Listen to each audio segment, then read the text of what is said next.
Sir 2023च्या soybean अनुदानामध्ये घोटाळा झाल्याची एक तक्रार केली गेली आहे जिल्हाधिकाऱ्यांकडे. काय आहे आपल्याकडे त्याची माहिती आली का? काय प्रकरण आहे नेमकं? आपल्याकडं सोयाबीन आणि कापूसच्या भावांतर योजनेसाठी राज्य शासनाने 2 हेक्टरपर्यंत प्रति हेक्टरी 5,000 रुपये याप्रमाणे अनुदान जाहीर केलं होतं. त्याच्यामध्ये हिंगळजवाडी जे गाव आहे आणि हिंगळजवाडीमध्ये जे खातेदार आहे म्हणजे ते तेरमध्ये असू शकतील किंवा इतर गावामध्ये असू शकतील, पण खातेदार हे हिंगळजवाडीचे आहेत.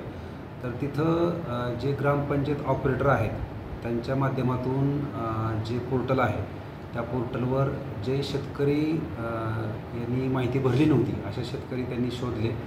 असे एकूण 14 शेतकऱ्याचे त्यांनी आधार नंबर स्वतःचे टाकले, नाव शेतकऱ्याचं, आणि हे जे पेमेंट मोड आहे हे आधार बेस पेमेंट मोड आहे, म्हणजे ज्या आधारला जे अकाउंट लिंक आहे त्या अकाउंटला पैसे जमा होतात.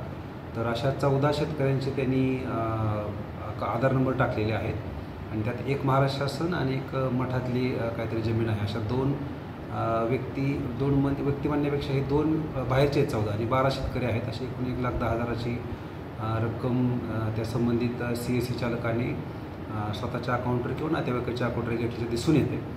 याच्यामध्ये महत्त्वाचे कृषी सहाय्यकांकडे ही माहिती भरण्याची जबाबदारी होती आणि त्याचे लॉगिन ID पासवर्ड हे कृषी सहाय्यकांचे होते, परंतु कामाचा लोड असल्यामुळे त्यांनी सांगितले की मी त्यांना दिले होते विश्वासाने. परंतु साहजिकच आहे की यात कृषी सहाय्यक या युजरनेम आणि पासवर्ड देण्याला जबाबदार आहे.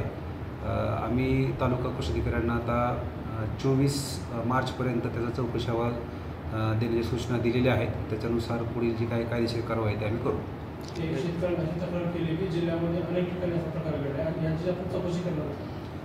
जी तक्रार आहे त्याच्यामध्ये असं मेन्शन केलेलं आहे की जिल्ह्यामध्ये अनेक ठिकाणी असे प्रकार झालेला आहे, परंतु तक्रारीनुसार त्या म्हणजे नाव आणि आधार क्रमांक कोणाचा आहे ह्याच्याबाबत पूर्ण जिल्ह्यामधील चौकशी होईल. पण याच्यामध्ये मी आता सांगितल्याप्रमाणे युजरनेम पासवर्ड इतरांना दिल्यामुळे हा प्रॉब्लेम झालेला आहे. तरीही पूर्ण जिल्ह्यामध्ये अशी जी काही जी मिसमॅच आहे ती व्हेरीफाय होईल.